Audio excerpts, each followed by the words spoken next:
Korea and Japan, two neighbors on the same global bloc who share common interests, but also two neighbors with a long and complicated relationship, one marred by deep-rooted historical and territorial disputes. To help us better understand this dynamic between the two countries and how they might progress, we are joined by Professor Park Cheol-hee from Seoul National University. Thank you for being here today. Thank you. Now, Japan and Korea playing hot potato with this Dokdo dispute. You recently hosted a symposium titled How to Deal with the Dokdo Dispute. So what was the conclusion about how to best resolve this issue? There's no easy solution to the issue, but we had a very nice symposium.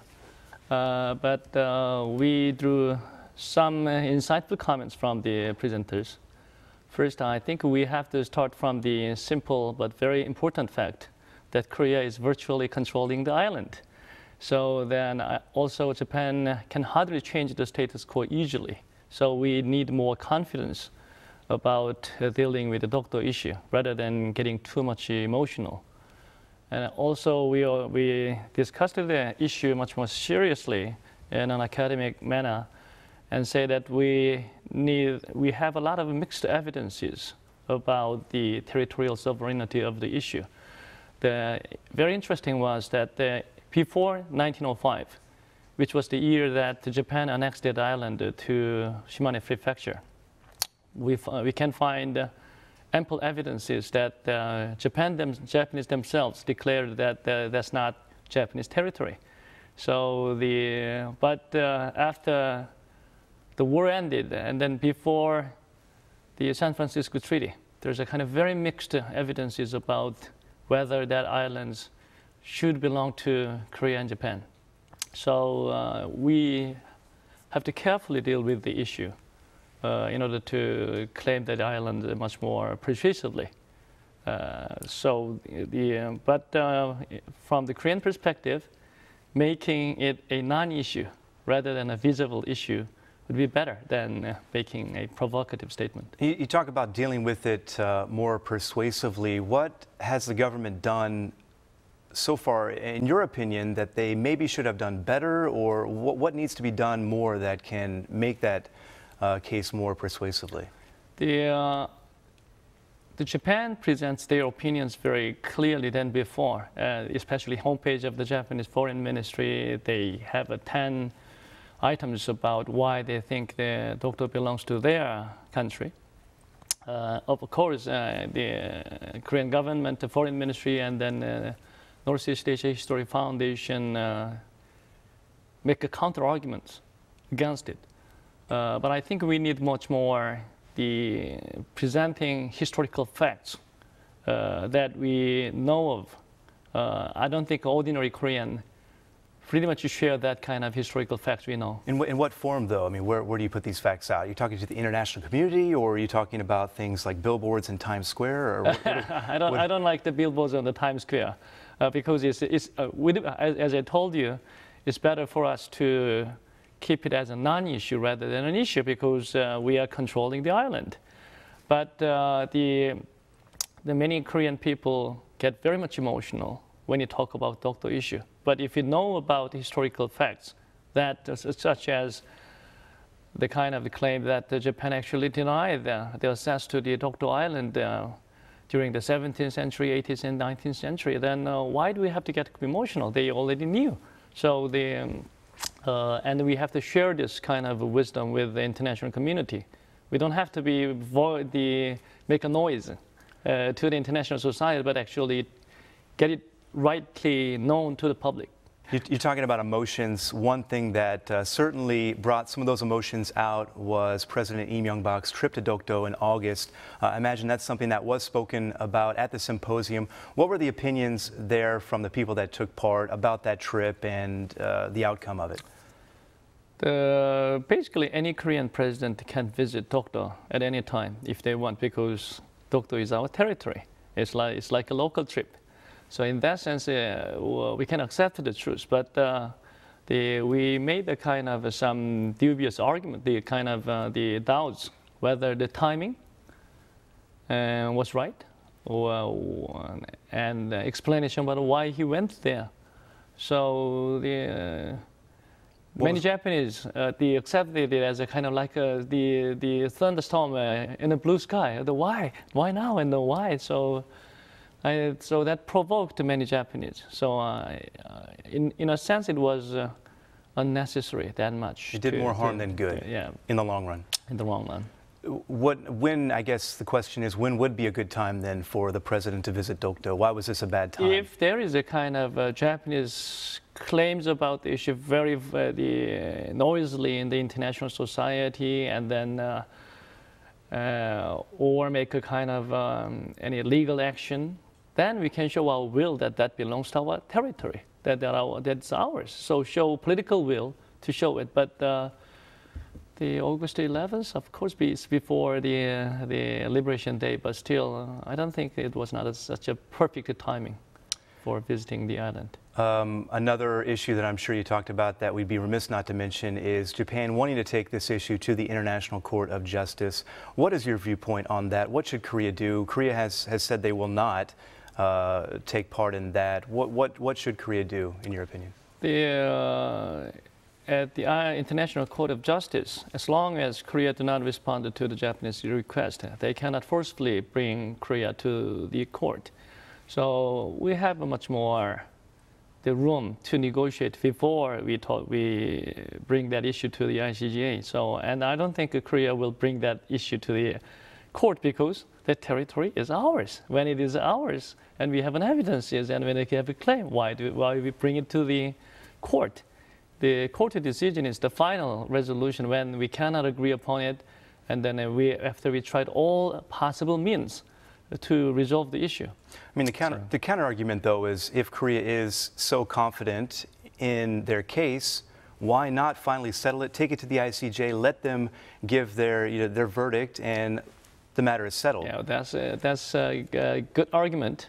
But I will bring the Senkaku issue to this debate because Japan is controlling the Senkaku Islands, even though China claims that that's their island. Japan has no intention to bring the Senkaku Island issue to the International Court of Justice because they are controlling the island. Shoe on the other foot. Oh, yeah. So if you change your position, you can easily understand why we are doing that. Those are the territorial disputes, or the big one there. Around the same time that President Lee went to Dokdo, he told Emperor Akihito of Japan that he should apologize if he wants to visit Korea. However, the emperor has apologized. He apologized to President No Tae-woo, confirming a previous apology by a previous emperor. Japan has said time and time again that they have apologized, and they have in various documents and in various ways, but it's not that simple. Explain why it is not that simple. I think President Lee Myung-bak's comment on the Japanese emperor was not that much desirable in the first place. But his remarks has been misunderstood in the media and the international community. It sounds as if that Japanese emperor come to Korea and then apologize to the Korean public. But as far as I know, what he wanted to say was that between Korea and Japan, there is many unresolved issues, including historical and territorial dispute. And then the Japanese emperor is a very relatively liberal person. So if he has a chance to come to Korea, and then if he showed that the will that he wants to make the relationship much better, including in a apology to the past issues, then Korea-Japan issues would be drastically improved rather than ruined. So I think media always exaggerate and then just deliver the partial truth. So that's the source of the problem. So what is the full truth? I mean, the truth is that Japan has apologized before, but they seem to backtrack on those apologies when you have these cabinet members visiting the controversial war shrine and saying things like these apologies. They're basically taking the apologies back. I mean, how does that complicate the whole situation? Yeah, that's the source of the problem. Yeah, Japan apologized officially several times. Every Japanese prime minister actually apologized officially. But they are always sending a dual message or mixed signal to Korean public that when they apologize, at the same time the cabinet members visit the Yasukuni Shrine. And then some people wanted to deny the Gono Declaration or Murayama Declaration. So what is the truth? If you use Japanese language, what is honne and what is tatemae? So that complicates our feeling. So I think they have to send a kind of very clear and then not dubious message to the Korean and the international society that they truly apologize. And then much more important at the same time is that they should not hide, distort, or throw it away, the historical facts. The historical fact is a fact. Don't try to distort it. Just to remain as they are and then accept it fully. I mean, the difficult thing to understand, though, is why. I mean, why are they doing this? I mean, that's the underlying question here. Why would they just not say, we did these horrible things, we apologize, let's move on?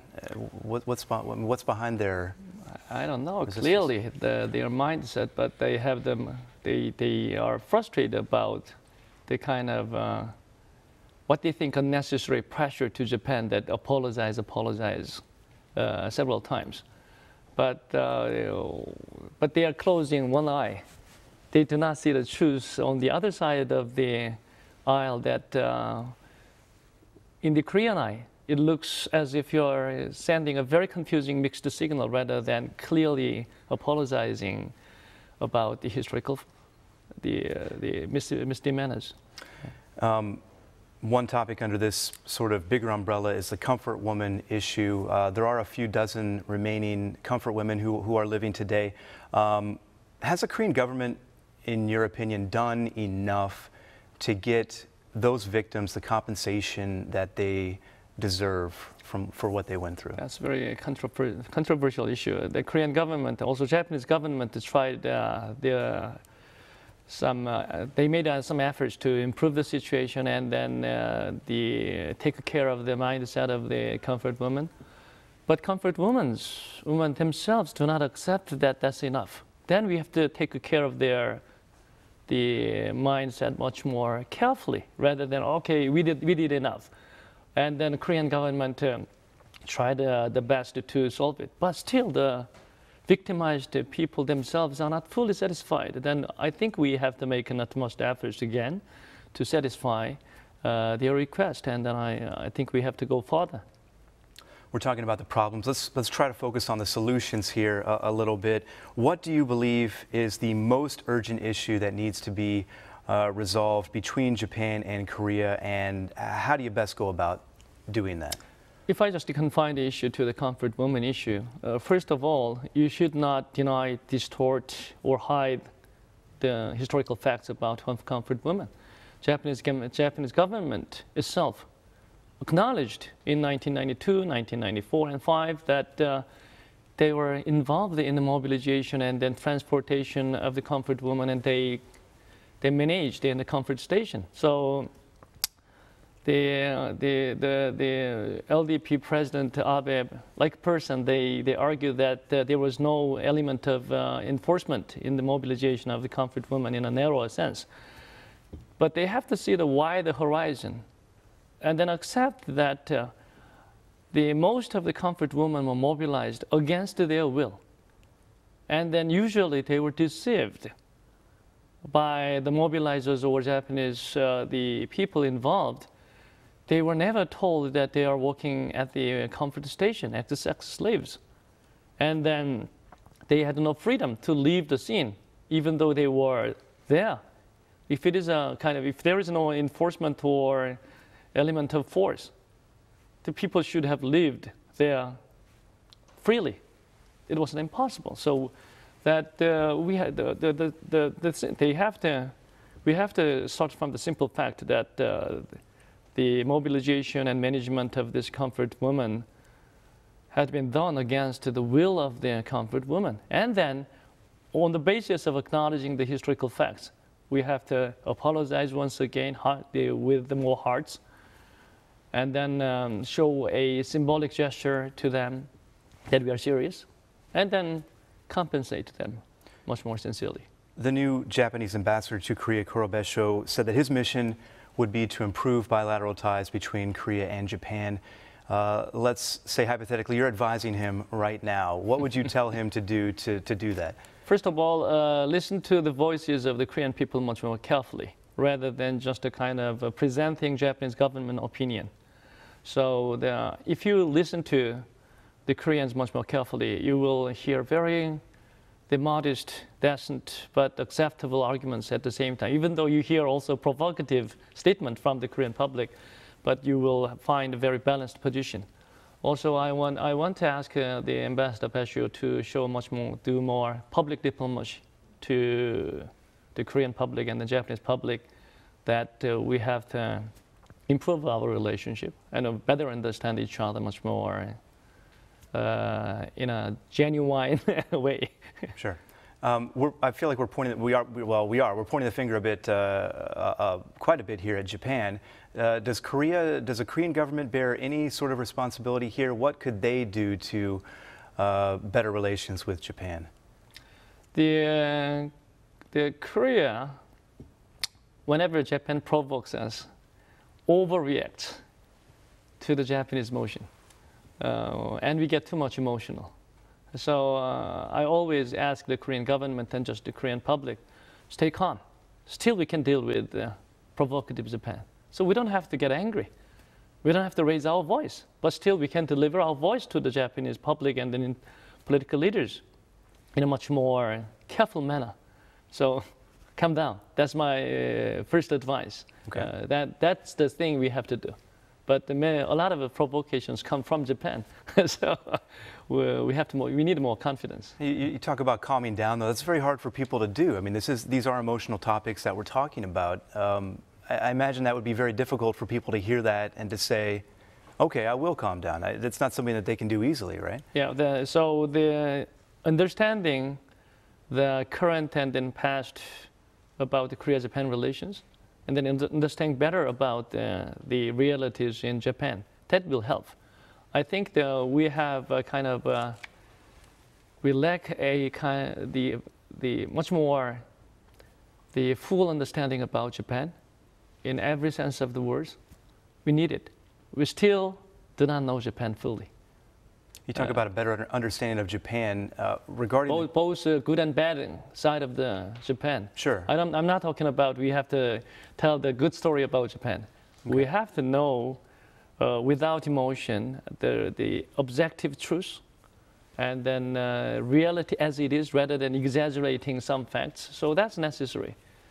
We are getting to neglect Japan more and more as China is rising, and then Japan is making a problem, and Japan looks like a problem child. So forget about Japan. I don't want to know about Japan. That's not good. If it is a kind of the real problem child, we have to understand that country much more carefully and well. Yeah. You talked about the Japanese ambassador to Korea, and you told him to basically go back to his government and explain and try and convey these messages from the Korean people. They may be a bit hesitant to listen, though. Quite a bit of turmoil there. The Liberal Democratic Party, high possibility of winning this election, this upcoming election, and returning to power. If they do, what would that mean as it pertains to Korea?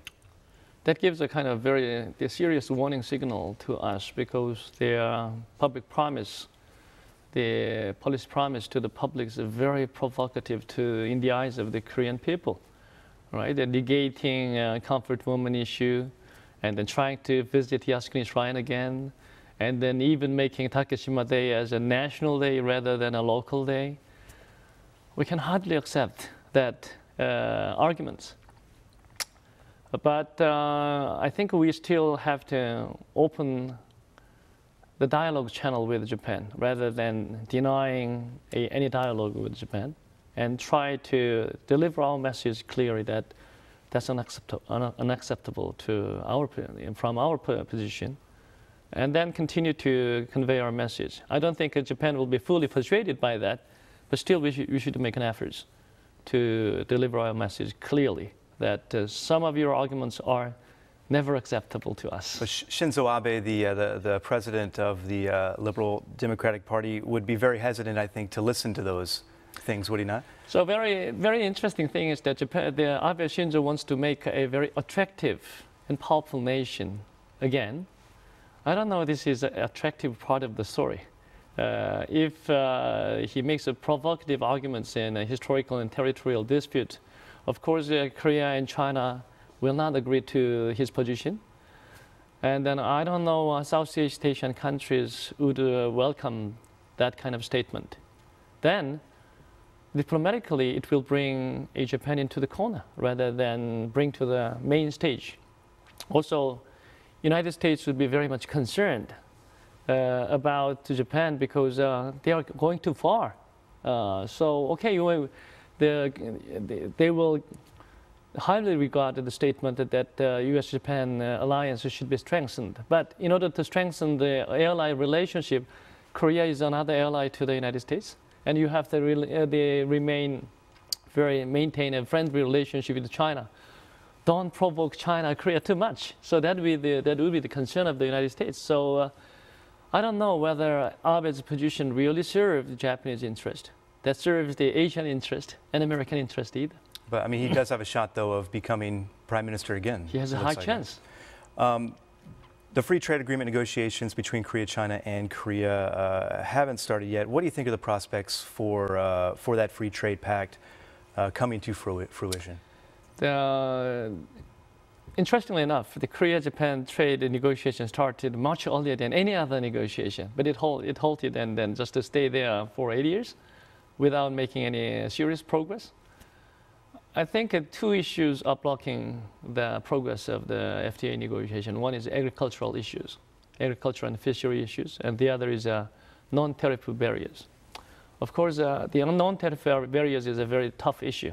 Even American negotiators failed to open up the Japanese market. Sure. But as for the agricultural issue, I don't know why the politicians and farmers are so defensive. Of course, I understand the concern that the agriculture and fishery products would be harmful because of the FTA with Korea, but not on all fronts.